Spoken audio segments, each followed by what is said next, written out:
hello, hello, hello, hello, hello everybody.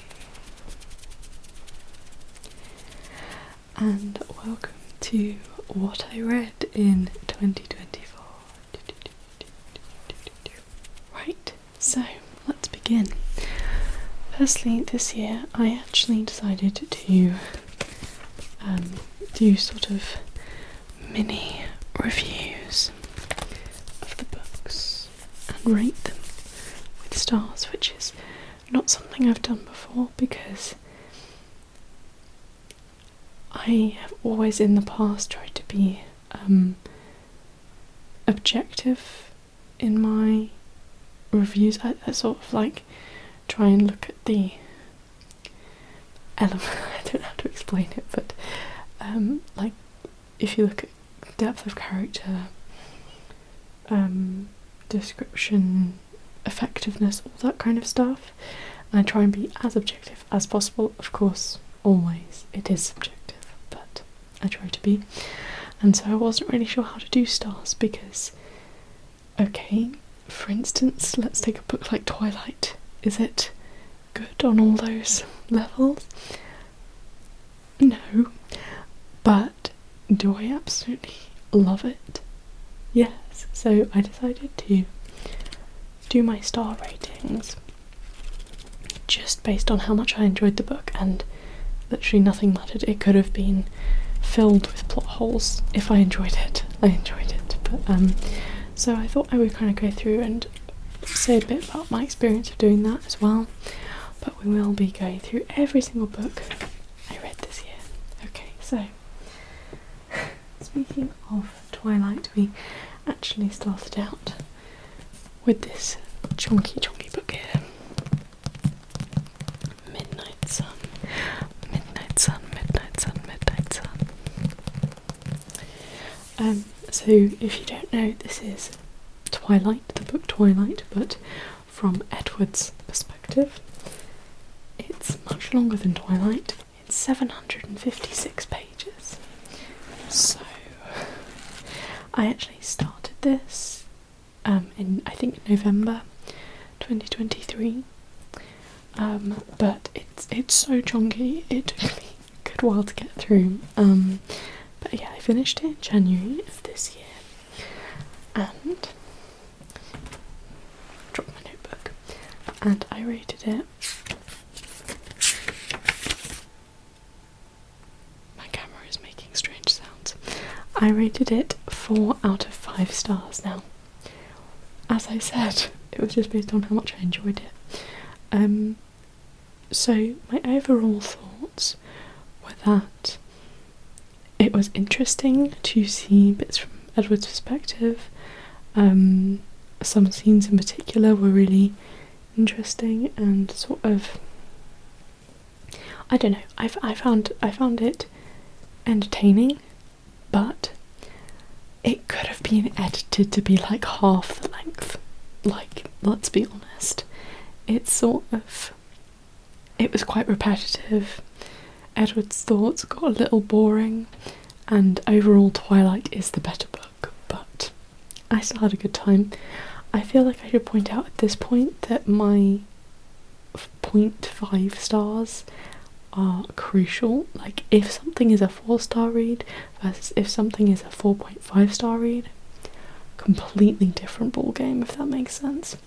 But so I'd say 4 stars is like, I really enjoyed it, but it's not gonna like make a very long lasting impression on me. Like, I really enjoyed it at the time, I'm glad I read it, but I'm done with it, that kind of thing in general. Anyway, moving on. Next I read Diary of a Wimpy Kid, No Brainer. So if you know me, you'll know that I unironically love Diary of a Wimpy Kid.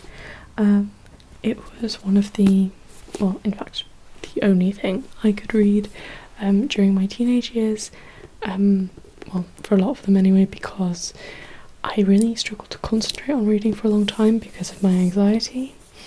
I just couldn't, and these were the only things that I could read, and that's really special to me.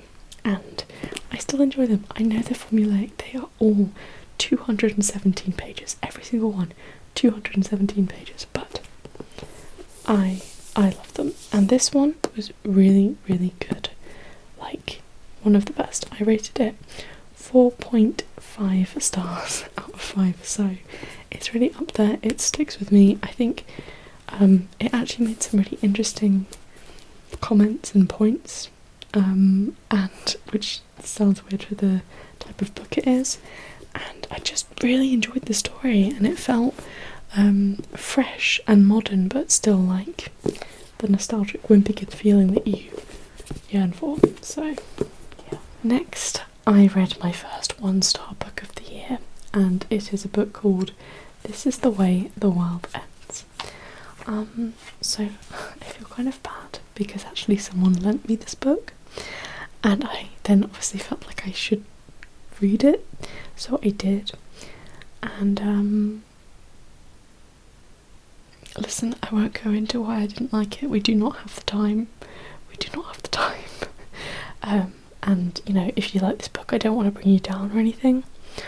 I'm here to talk about the ones I loved, really. So, but yeah, it just, I didn't like it. I did not like it. I guess I'd probably give you just like an overall feeling towards it, and that was just that it was not very, the characters weren't very multi-layered. It did feel a little good versus evil, which is just not really my thing. I like to look at the intricacies of human nature, I suppose. So I guess that's my overall impression from it. But there we are. Next, I read Impossible Creatures. Now, this is a children's book. I read quite a lot of children's fiction this year. I think it was actually my top genre, which is no, actually, I'm owning it. I enjoy children's fiction. It's fine. But yeah, look how beautiful this cover is. It's gorgeous. I was really drawn to this book based on the cover. Bit of a dangerous game to play. And then I was in Waterstones, and one of the shop assistants came up to me and was like, "Oh, that's a good one. Like, me and my son are absolutely loving it." And I was just like, "Okay, I'll buy it." And I'm really glad I did. I gave it 4 out of 5 stars because it's like, yeah, it's not gonna like stick with me forever and ever, but I do find myself thinking back to this book somewhat frequently, and it was a really fun adventure and definitely a good children's book, and I think also enjoyable for all ages. Oh, and it's worth picking up just for how cool. In the beginning it has like this little section of mythical creatures and stuff. It's very cool. Next we have a book that I've actually given to a charity shop. It was a 3-star read, so I still recommend it, but it's like, a 3-star read to me is, it was okay, but like the enjoyable side of okay, so I would recommend it, but I'm never going to read it again or anything like that. So I read Days at the Murasaki Bookshop. This is a very cosy story, like cozy in terms of, cozy is a big trend this year in books, and it's like, it's super just complete chill vibes, right? It's like coffee shop, bookshop kind of thing. I enjoyed it. It's very short, it was kind of easy, just I enjoyed it, but it wasn't really food for the brain for me, which is usually what I look for. And the writing style was like just very simplistic, like boringly simplistic, and I don't know if that's how it was written in Japanese, which is its original language, or if the translation is where the problem with that's occurred. Of course, some people like simple writing, so maybe it's not a problem. But those were my overall thoughts about that one. Next, I read Journey to the Centre of the Earth. I got this from the library, so I don't have a copy, but I would love to have a copy. I rated it 4.5 stars. And the thing about 5-star books is like, it's just when you get that really, really special feeling, and that's when I know it's a 5-star book. So this is why it's not a 5-star book, but it was so good, and I really want to read it again at some point. I want to own it. I read it in one sitting. It's 183 pages, and it's a classic, but it's so fast paced, it's so gripping, it just feels easy and fun, and I just loved it. I just really, really loved it, so highly, highly recommend that book. Then I read, actually I do have this one, I read Mole Flanders. Now, fun story about this one, my wife got me a blind date with a book box for Christmas, and this is what was in it. So I read this at the start of the year, and it's by Daniel Defoe, who is, I think it says at the beginning of this book, is like one of the first, what does it actually say? Though Defoe was nearly 60 before he began writing fiction, his work is so fundamental to the development of the novel form that he is often cited as the first true English novelist. So that's kind of cool. This is a very old book, and I cannot recommend this enough. I gave it 4.5 stars. It did take me a long time to actually finish reading, because it is the type of classic where some words just go, what is that? I need to reread that sentence quite a lot. I think it took me an hour for every 20 pages I read, and usually my speed is about 50 pages per hour, so it did take me quite a long time to get through. But I don't think that's a bad thing, and it's not at all a sign of the book being bad, because I recommend this so much. It is so interesting. So we follow Mole Flanders. I'm telling you a bit about this one because I really wasn't expecting it. So we follow Mole Flanders, and she's like a scandalous woman back in these olden days. You know, you can kind of, I guess you can probably imagine the kind of thing that would be considered scandalous for a woman back in whenever it was written, a very long time ago. And it's just the story of her life, and it's actually told as if it's non-fiction. It is fiction, but it presents as non-fiction, which is very cool, and I actually thought it was non-fiction when I started reading it because of that, which is definitely the intention. I will say it has no chapters. It's just one long story, so it's a little bit, I would prefer chapters, but nevertheless, it's old. You gotta show it some respect. Anyway, yeah, so Mole, I expected her to be, I suppose I was worried she'd be demonised a little bit, because she does these scandalous things, but this writer, Daniel Defoe, made her so human. Like, he does not demonise her at all. She's an absolute hero. She's a hero of the book, which is unexpected. Yes, like, she herself has moments of like criticising herself and, you know, and stuff like that, and there are moments where even you are supposed to go, oh, okay, maybe you know, that's not good, but it's so nuanced, it's amazing. Like, it doesn't demonise her at all.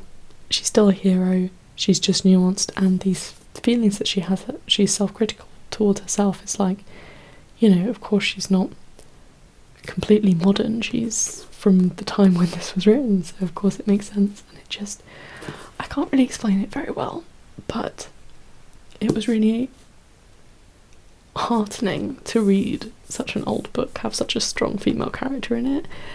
And I was really surprised, and I definitely recommend giving it a go, because again, the nuance in this book is crazy and really good. Ooh.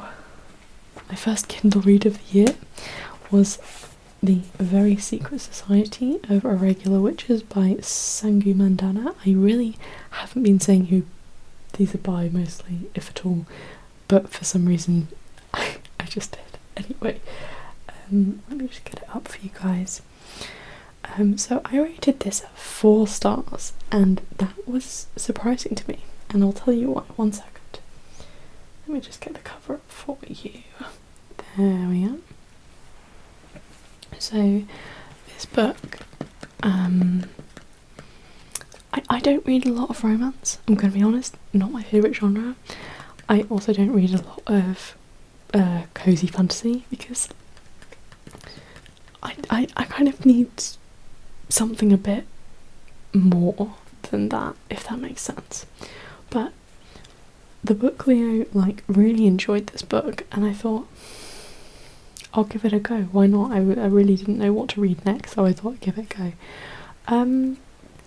I was surprised. I was nicely surprised. I really got into the story. I thought the characters were they had some level of layers to them, which I enjoyed, and the story was interesting, and it was light, but there were moments of proper like darker moments that really made the whole thing work, and it was a lot more beautiful than I thought it would be, and I really enjoyed it. That being said, again, it's not going to stay with me forever. It's a 4-star. I really enjoyed it, but it was good for the time that I read it. Like, the thing about it is the romance, it was kind of like not my favourite, and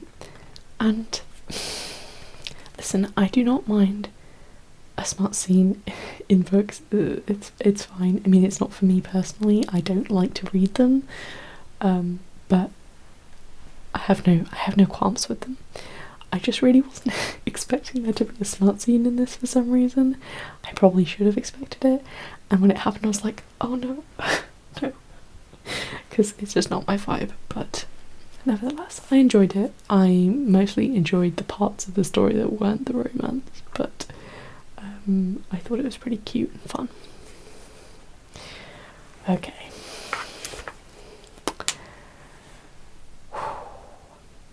Everybody, we are on to the first 5-star read of the year. I read this in the end of March and the beginning of April, and it is Wayward by Amelia Hart. So I believe this is this author's debut, which is amazing. So I was looking for something to read. I had no idea what I was going to read, and then one day I just put on an ASMR Eliza video to sleep to, and they were talking about books they'd read and recently, or like a wrap-up thing, and they mentioned this one and it sounded so interesting. I was like, I'll give it a go. I bought it on Kindle. I read it on Kindle, and then I couldn't stop thinking about it for months, and I was like, I need the physical copy, so I got myself the physical copy. And look how cool this is. Wait, let's see if I can. Might be a bit difficult. I don't know if you can really see, but there's a bird that flies in the corner, which is cool. Anyway, so I can't even begin. This book, you follow 3 different stories. One set in I don't even know when it is. It's a long time ago.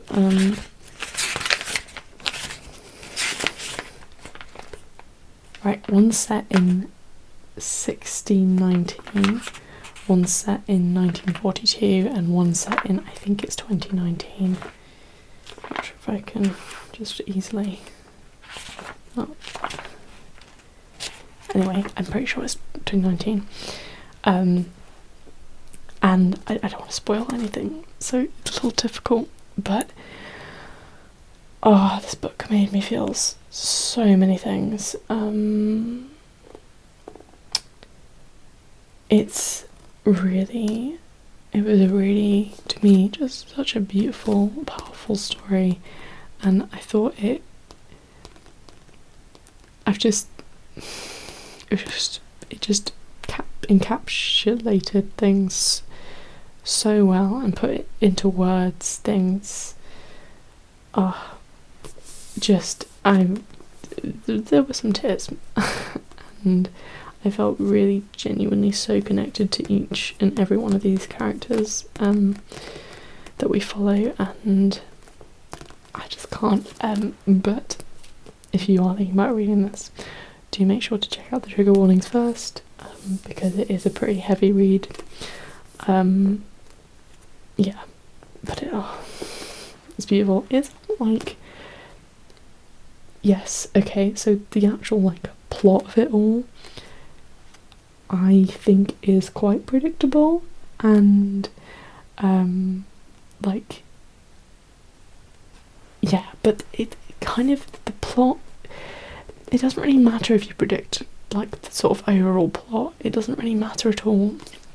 It's not the point of it. So yeah, but I would say, I guess, if you're like a heavy plot reader, you probably won't enjoy this. If you are more of a character driven reader and like to read about women who go through a lot, but it, you know, like it is about finding some power, then you'd enjoy this. I'm trying to be cryptic, it's difficult, but also you kind of get the point of the story quite early, I think. So anyway, 5 stars. 5 stars. Moving on. So I followed one 5-star read with another 5-star read. Oh, we love it. And that is The Reappearance of Rachel Price. And if you know me, you will not be surprised to see this here. This is actually a beautiful edition. It was like, I think I got it because I pre-ordered it on Waterstones. It's got a Holly Jackson signature on the inside, and it also has, yeah, special first edition. Look at that. It's gorgeous, absolutely gorgeous. Anyway. Oh, Holly Jackson, how I adore you. So, for those of you who don't know, Holly Jackson wrote the A Good Girl's Guide to Murder series, which will always own a special place in my heart. I could talk about that series endlessly. I will refrain. Also wrote 5 Survive, which was another standalone like this is. Now, I loved 5 Survive. I talked about it, I think, in my last reading wrap-up video. Was it my last one or the time before that? Wait, how much time has passed? It might have been the time before that. Anyway, and I loved 5 Survive, but this is better. In my opinion, this is better. Now, nothing so far has surpassed A Good Girl's Guide to Murder, and sorry to Holly Jackson, but I doubt anything will, because just smashed it right out of the park, really. But nevertheless, 5 stars. This was amazing. This was so unbelievably good. I genuinely couldn't stop reading. So it's 430 pages, and I started it on the 6th of April and I finished it on the 8th, and like, I was, you know, I had things to do on those days. I still did things, but I also could not put this down. I'll stop talking about it because I can't really say much, but it's good. Okay, next I read The Bell Jar, which I have given to a charity shop. It was a 3-star read for me, which is a little controversial, I think. You know, and actually, for my enjoyment personally, I know I said these were based on my enjoyment, but for my enjoyment personally, I probably would have rated it 1 or 2 stars. I'm going to say 2, but I actually upped it because I still wanted to recommend it. This is going to sound strange, okay? The thing about it is, The writing is actually really good, I think. That's why, another reason why it sort of got a higher mark, because I thought the writing was very well done, and it is an exceedingly, in my opinion, an exceedingly accurate representation of what it feels like to be in the head of someone who is depressed, which was why I had a problem with it, because I had depression for a few years, a good few years, and I got out of that. I'm very thankful to have gotten out of it, and you know, I mean, I still have issues. I still have anxiety and things like that, but I actually got out of depression, and being thrown back into the head of someone who is depressed was unbelievably, like, it's not meant for me. It's not the book that's meant for me.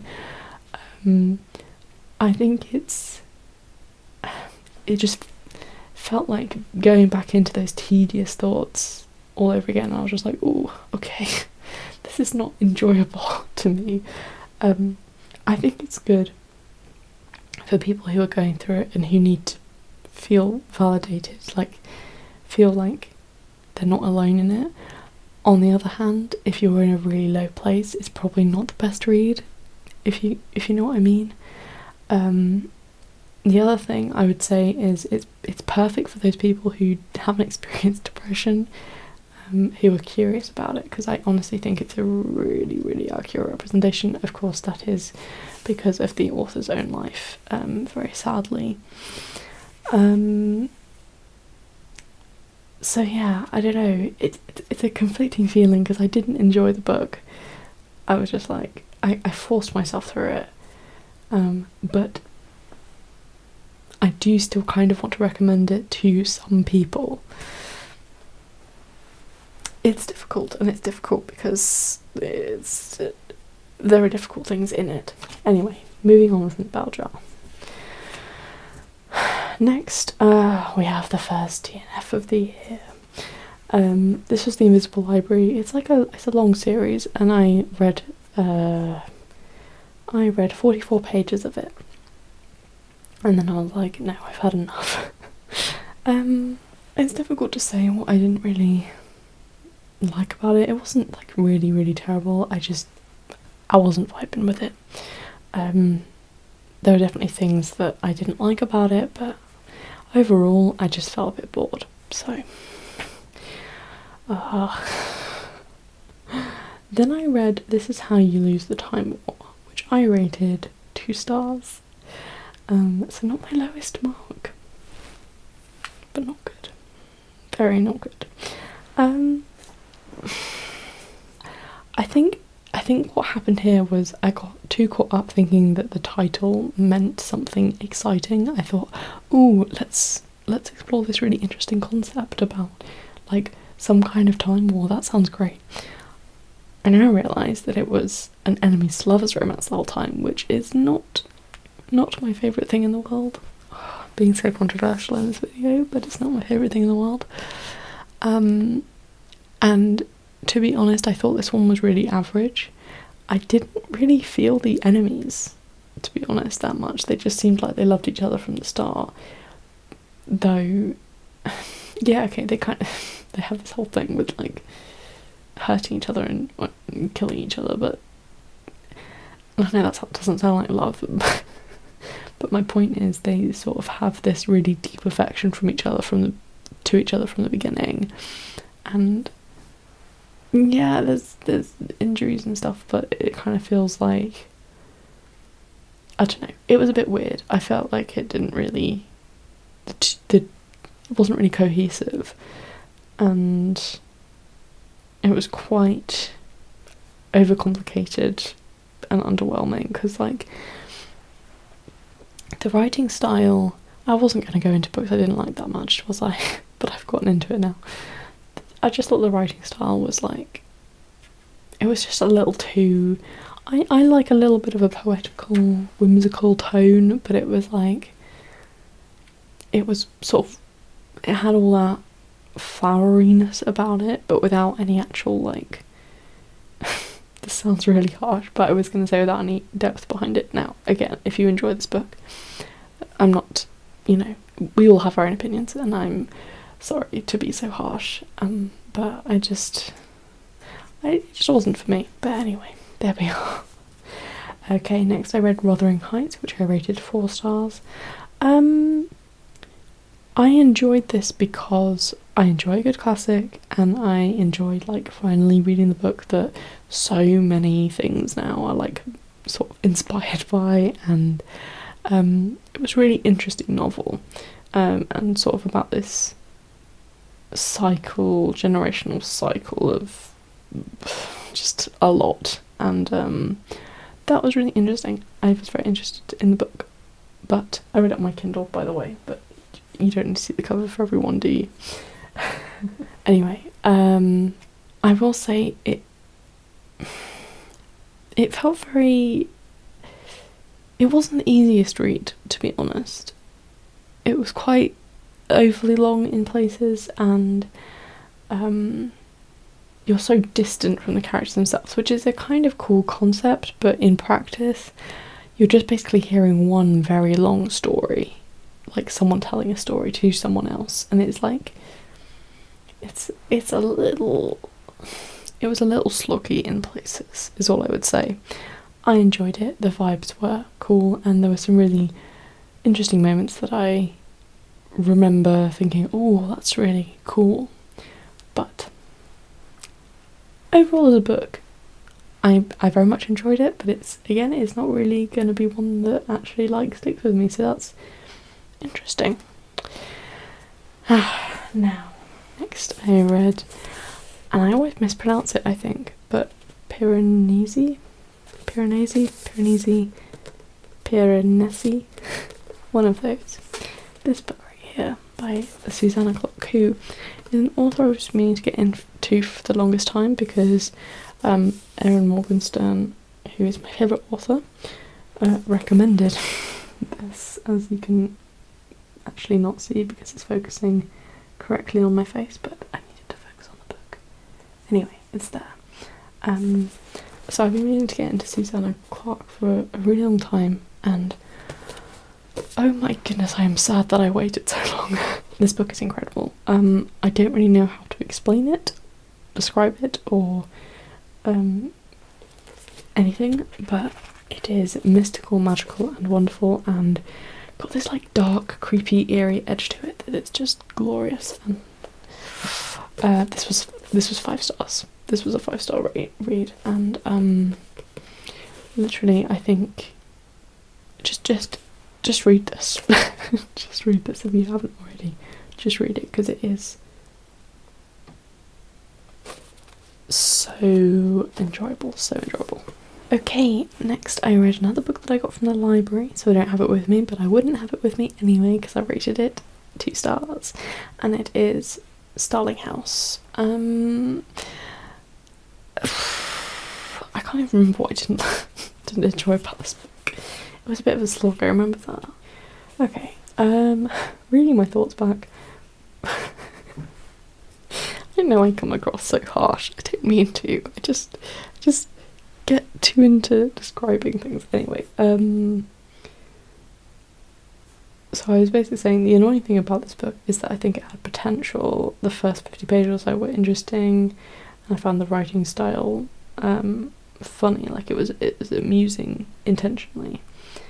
And then I said, and then it all went wrong. The story was far too slow, and it was also obvious. The characters became flat and annoying, and I didn't enjoy the romance. That's basically what I said. Yeah, I didn't remember much. Again, I wasn't going to go into the books I rated low, but I guess I am now. Yeah, I think all in all it just wasn't for me, and I should have DNF'd it, but I got to I was already like 100 pages in by the time I realised that I was finding it boring, and I was like, oh, I should just finish it, even though I had 200 pages left. This year I want to get better at DNFing things I'm not enjoying. Having said that, I have already failed. There was a book that I definitely should have DNF'd and I didn't. I'll try and improve. Okay, next I read Howl's Moving Castle, which I also read on Kindle. I rated it 4 stars. Honestly, I probably would mark it down to like a 3.5 now, because it was more than okay, but it wasn't really, really enjoyable. I guess I watched the Studio Ghibli movie, and I liked the Studio Ghibli movie, but it was I did enjoy reading it at the time. I did. I think back to it fondly, occasionally, but it is kind of, it's just lacking a bit of depth, I think. The magical elements are cool, and I like to see them in the actual film, but they weren't that, I don't think they're actually that imaginative. Not the kind of imaginative I'm looking for anyway. And I just found the characters to be a little bit flat and a little bit distant. But, I know it's a beloved book and a beloved film, so again, I am being controversial. And I still enjoyed it. I think I would mark it down to a 3.5, but I still enjoyed it. I know I've just said negative things about it, but the story was fun, and I found it fairly easy to read. Right, I forgot to bring the books down because they are somewhere else. Oh well. What a great YouTuber I am. I read Mirror Mask, which is a children's book based on the film Mirror Mask, which I love so much. I could go on about it forever. Most people find it horrifying and are like, oh, how could you even like this? This is terrible. Listen, we do not have time in this video to go over the details of Mirror Mask and why I think it is amazing and why everybody thinks it is terribly bad. But anyway, I found out there was a children's book of it, so I read the children's book and I really enjoyed the children's book. I rated it 5 stars. It's very niche and it's very specific to me, and also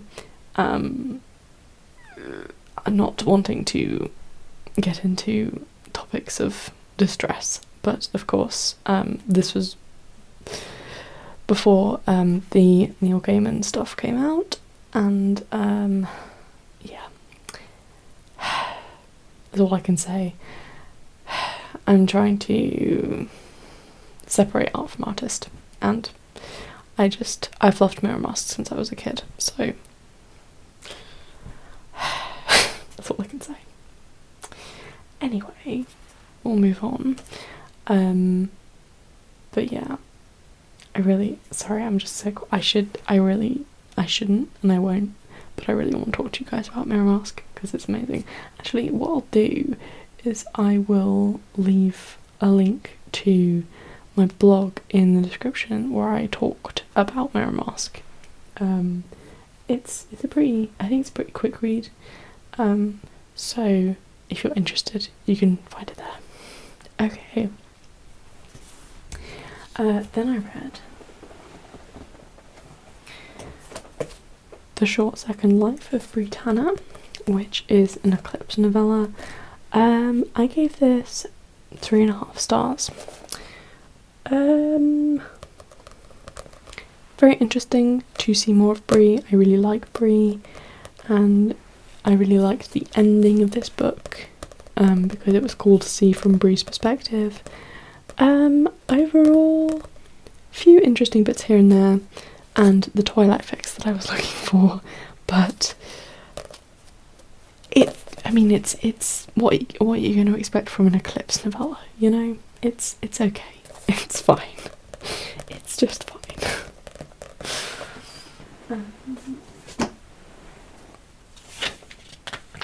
Right, and then I read 2 other Mirror Mask books. Mirror Mask the Illustrated Film Script, which is like storyboards and stuff and has deleted scenes, and The Alchemy of Mirror Mask, which has BTS photos and info and stuff like that. I should probably say, like, of course, not everybody is comfortable or able to, like, separate art from artist, and I understand it's a very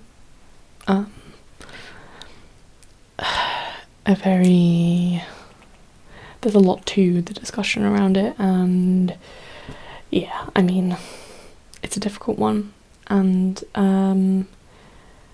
it's always a little bit tricky to navigate for me, but yeah, I completely understand if you want nothing more to do with said author.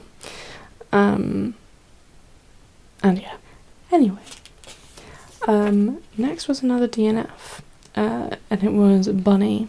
So I read Bunny because the book Leo really enjoyed it, and the thing about me is, I'm being so controversial today. I don't enjoy Dark Academia. I don't enjoy it. I've never enjoyed a Dark Academia story, which is one of the reasons why I didn't enjoy This Is the Way the World Ends. Yeah, I didn't, I mean, I just thought because the book Leah recommended it, like, maybe this would be the one that I would enjoy, but alas. I don't have anything, like, too negative to say about it. I just wasn't into it. Like, I just got a bit bored. So I DNF'd it at page 38. Maybe that's too early, but I just really wasn't feeling it, so I can't really comment on that book. I just DNF'd it, so, you know. I then did a reread of all the Mirror Mask books because I was working on the blog post that I told you about. Okay, and oh goodness. And then I read Noughts and Crosses, which I read on Kindle. I cannot believe I finished this. It was 433 pages. I really should have DNF'd that one. Anyway, I rated it 1 star. I can just feel the fans of the book coming after me. The problem was, the concept was really interesting, and I really appreciated a lot of the things that it was doing and saying, and like the actual story was very good. I just absolutely hated the characters. No, okay, I liked Sephi somewhat. She kind of got me through it, to be honest. But I hated everybody else. Just everybody. Everybody sucked. I think my problem here was it wasn't very nuanced. It was very, to me, it was very flat characters who were sort of one-dimensional. They sort of had one character trait, and that was their trait, and that was it. I know this is controversial. So many people love this book. I think I seem to remember I didn't really enjoy the writing style as well. Like, the dialogue I didn't think was very strong. I think basically my main problem was just the characters and everything that characters encompass, and unfortunately this is a character-driven story, really. So you kind of needed the characters to be a bit more strong or a bit more likeable or a bit more layered, and I just didn't really feel that, so unfortunate. The concept and the actual story itself was very interesting, so anyway, that's all I will say. Moving on. So I did a 24-hour reading challenge with my wife. My wife read a couple of books, and I decided that I would read all of the Diary of a Wimpy Kid books. 18 Diary of a Wimpy Kid books, from Diary of a Wimpy Kid all the way to Diary of a Wimpy Kid No Brainer. I didn't quite manage to do it in 24 hours. I went over by like an hour and a half because I was very tired, but I did do it. I read all of them, and I really enjoyed it. So some of these books I haven't read in years. they were all rereads, but yeah, some of them I haven't read in years, and I had an amazing time. I made a reel on my Bookstagram, which you can check out if you want, because I really enjoyed making it, and I think it's pretty fun. But yeah, it was a pretty intense experience, and Diary of a Wimpy Kid, the official Diary of a Wimpy Kid account, commented on my post and also shared their story. That was a wild moment. But yeah, I did actually get out all the books, but you don't need to see them. I'll just show you the first one. Why not? I'll quickly go through my ratings, tell you a bit about them. So,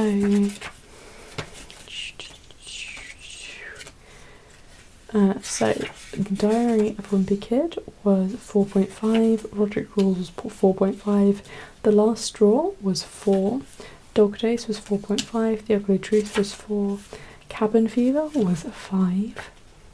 It's a very good one. The Third Wheel was 3, Hard Luck was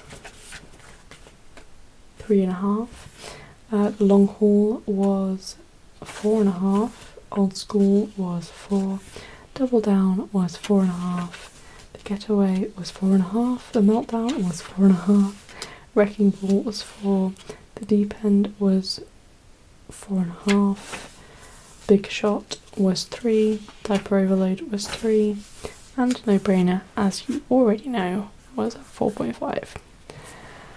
It was a wild experience and I really enjoyed it, and I highly recommend doing reading challenges because they're fun. So we did that reading challenge, and then we did another. The next reading challenge though was a little bit less challenging because there was less content to absorb, and that was a Heartstopper reread, and we watched the 2 seasons of Heartstopper that were out at the time. There are now 3, of course, but at the time there were only 2, and we watched both of those as well as reading, and we sort of like did it so that we would read it and then we'd watch what we just read. I think that's the way around we did it, but yeah, it was very good, very, very good.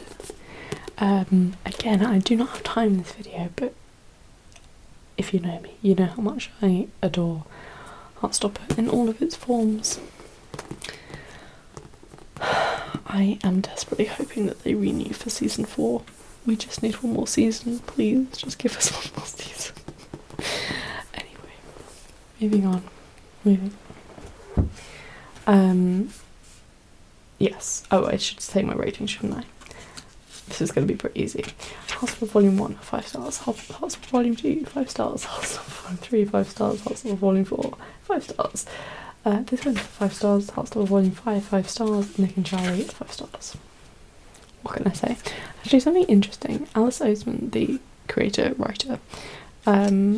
recently put out a post saying that they wrote the Nick and Charlie novella like such a long time ago, and it feels like the show Nick and Charlie are just so much has changed. So like she's altering how their story plays out in Nick and Charlie 4 Volume 6.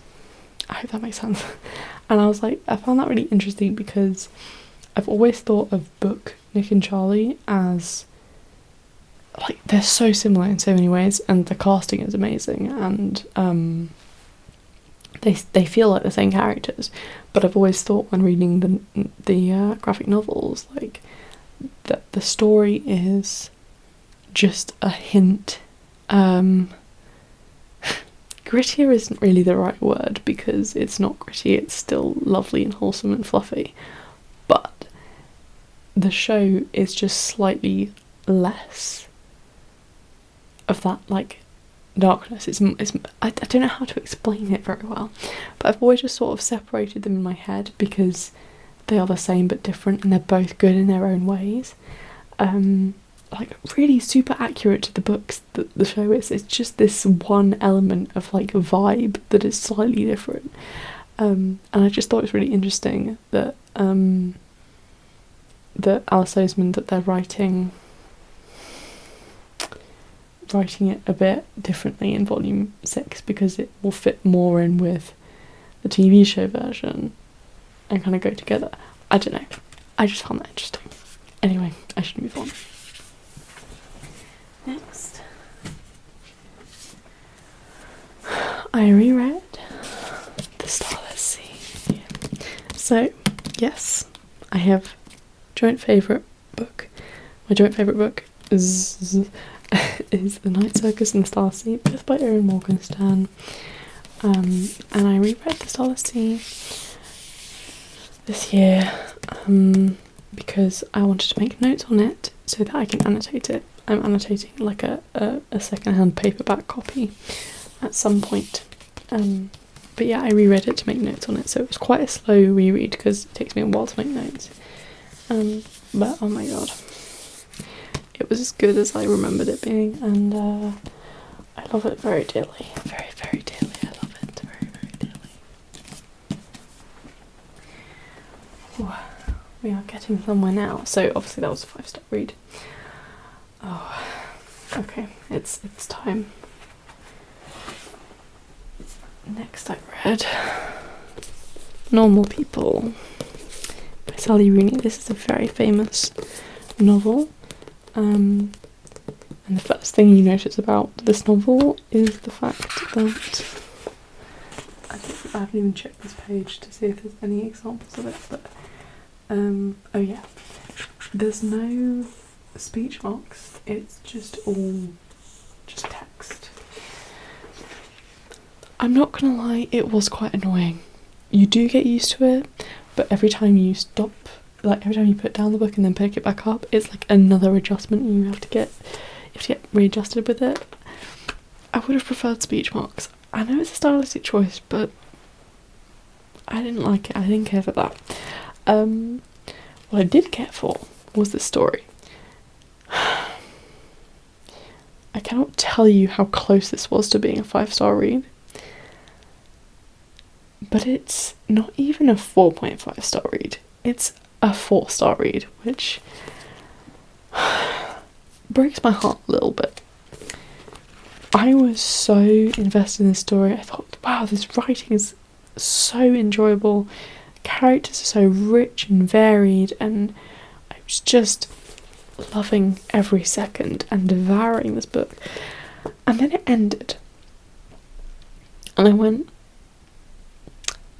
okay, so what was the point of the story? It's kind of hard to explain. I don't want to spoil it too much. But just to me, I loved it so much, but I felt like the characters, you're supposed to root for their romance, and I did root for their romance right up until the end, because they have some, when they're being intimate with each other, we'll put it like that, it gets a little, there's a bit of an edge to it, which my problem was that the edge that they had when it came to intimacy, although discussed between them, which was good,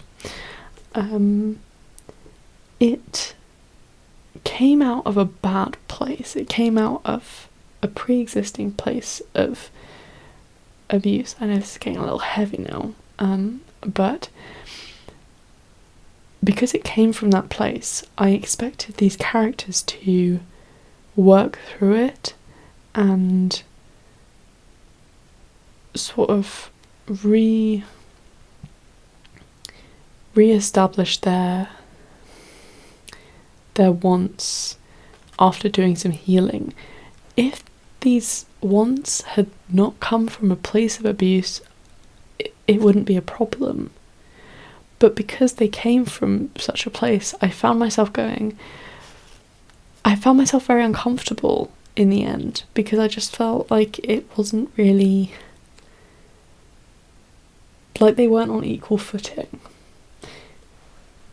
I'm trying not to say too much, and also I'm trying not to, I don't know, obviously this is just my opinion, it just made me feel a little uncomfortable.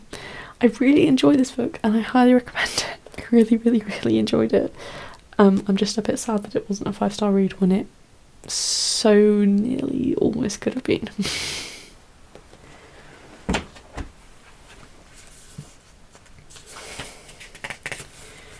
Okay, another 5-star read to talk to you about, and that is Frankenstein.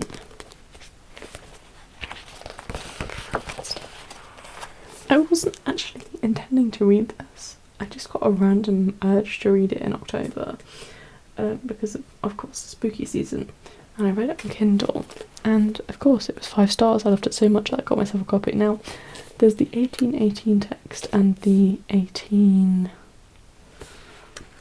I want to say 32. It was something like 1832 text.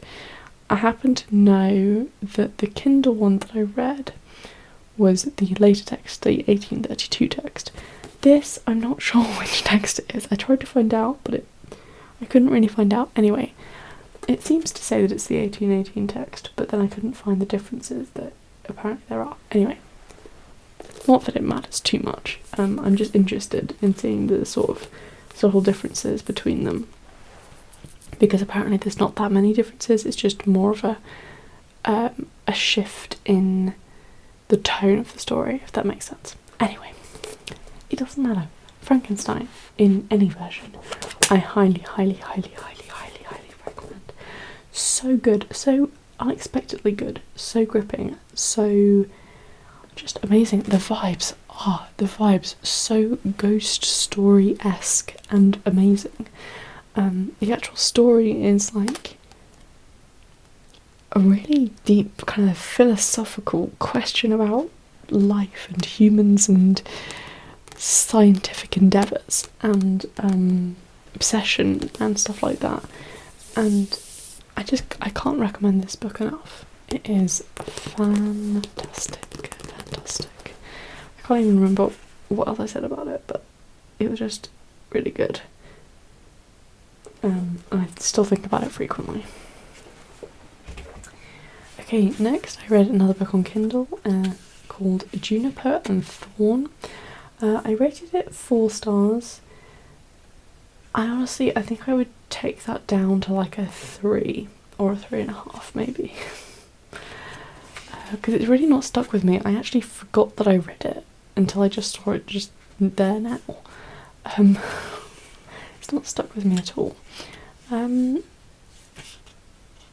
can't remember what I liked or didn't like about it. I genuinely can't. Okay, so basically, overall, I enjoyed it. It had apparently had very strong messages and similes. But it lost me a bit with its inconsistent and poorly written characters. I liked the main character, but her romance weakened her shine. That's what I wrote. I don't remember, so I can't really talk to you about this book. I remember the vibes overall. I liked the vibes, but yeah, I didn't. Wow, I've completely forgotten about this book already. So there you are. Next, I read, completing the Twilight collection, I read Alive and Death, which I rated 3.5 stars, which, yeah, is probably pretty fair. So this is Twilight, except all the characters are the opposite gender of what they are in Twilight, and I've got no idea who asked for this, to be honest. Like, who needed this? And why did I read it? And why did I enjoy it? Yeah, it's not great. And it's so exceedingly similar to Twilight that what makes this book good is the fact that it feels like you're reading Twilight. That's what makes it enjoyable. I liked bits of it. There were some interesting bits, but overall nothing really has changed, and that's the whole point. So I don't really know what to say about this. I don't know. I enjoyed it, but like, why? Why did I enjoy it? Very excited about what I read next. I'm going to try not to ramble, but I make no promises. Next I read all 13 of the series of Unfortunate Events books. Oh, how desperately I already want to reread these. I won't, I'm gonna hold off, but I read these in over October, November. These books. So I've loved the film since I was a kid. And I also watched the Netflix show when it came out. I watched all of it. I'll be honest, I didn't love the show. I loved the movie. I still love the movie so much. But I didn't really get on with the show that well. I liked bits of it, but overall I just didn't really vibe with it. It's too long and complicated for me to explain why, because I will just ramble on and on. But I'm actually, having read them now, I'm going to give the series another go and just kind of get my thoughts into order about it. I rewatched the movie the other day and loved it even more than I usually do. Anyway, back to the actual books though. So I had actually read this one a few years ago because I was going to start reading the series and then I never continued. Just because I was still in a sort of, I was dipping my toes into reading outside Diary of a Wimpy Kid, but I really still couldn't. So anyway, I read this one, and I think I'd also read the second one, but I'm not 100% sure. And when I was a child, my dad read one to me. He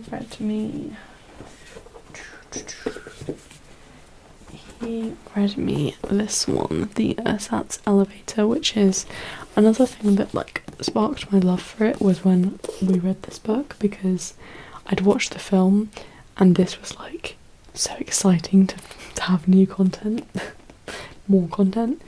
So yeah, anyway, these books,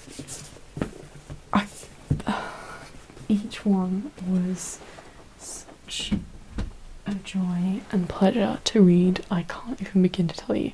This is why I read so much children's fiction this year. I reread all of Diary of a Wimpy Kid, and I read all of the series Unfortunate Events, and also some other random children's books, but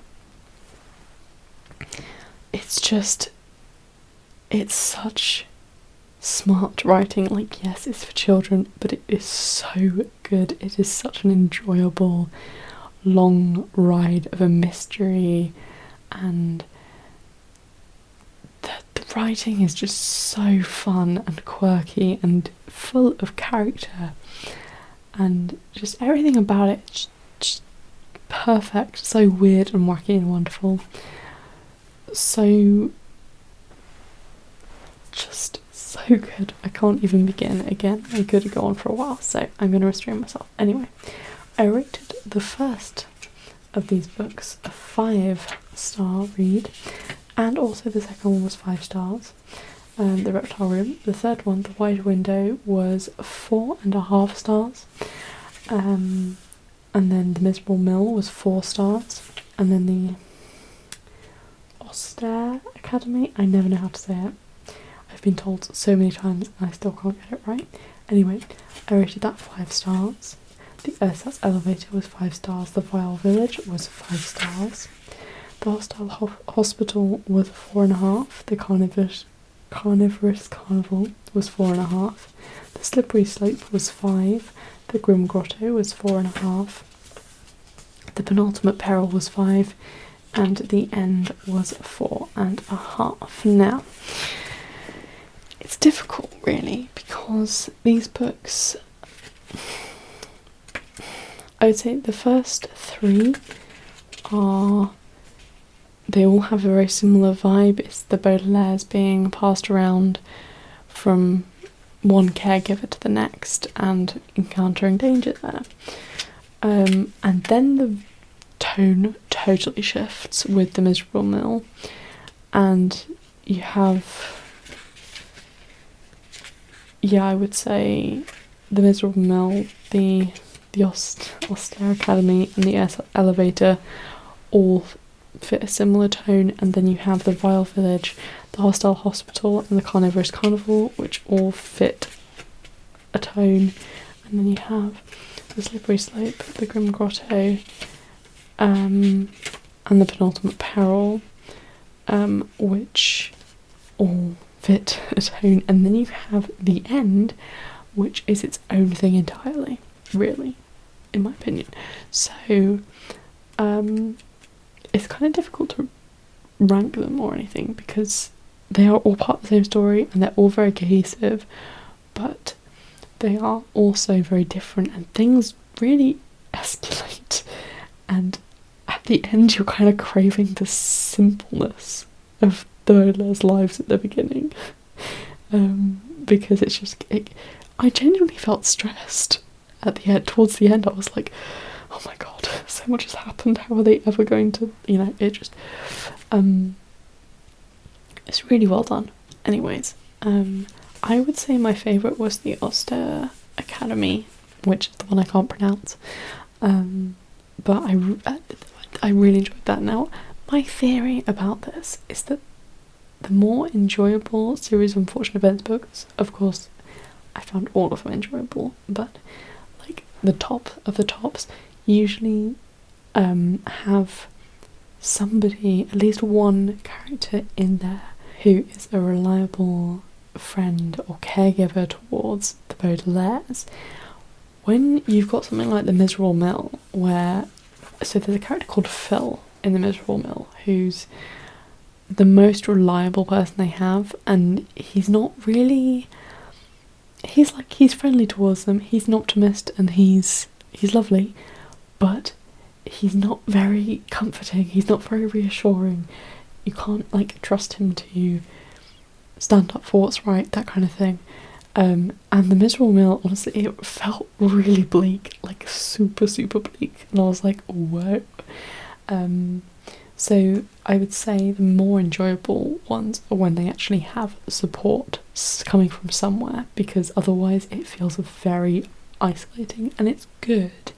But yeah, I think my theory stood pretty true, was that the better ones, or like the more enjoyable ones, the ones where you felt like they weren't alone. So yeah, anyway, that entire series was so unbelievably enjoyable. Loved it.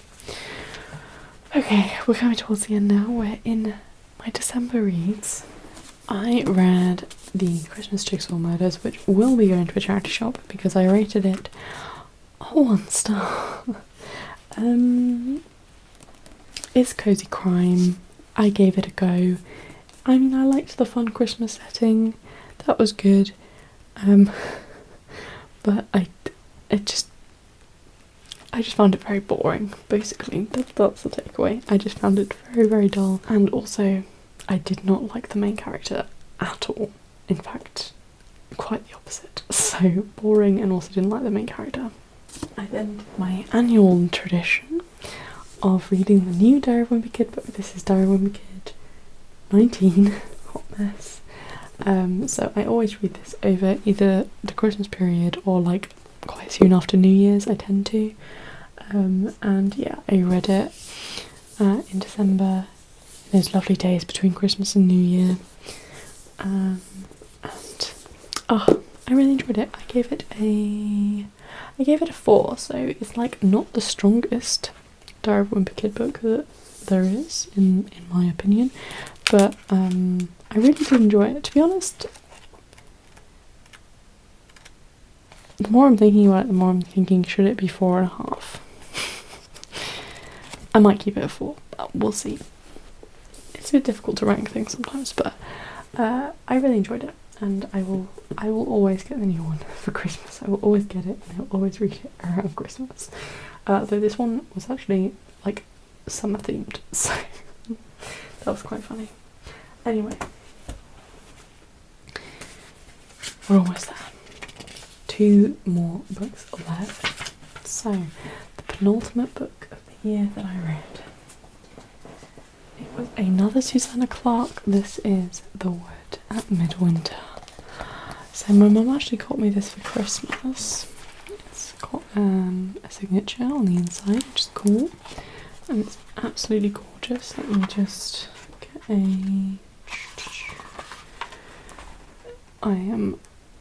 I love this kind of art style. Anyway, it's a short story, as you can probably see, and I am so...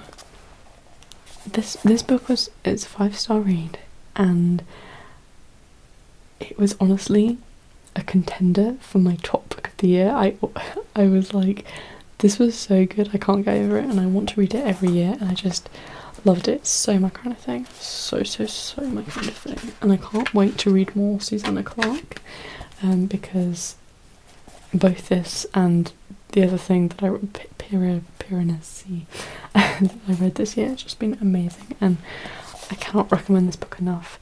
So wintry and amazing and magical and glorious. So yeah. So you're all dying to know, what was my final read of this year? Well, I can tell you that it was a 5-star read.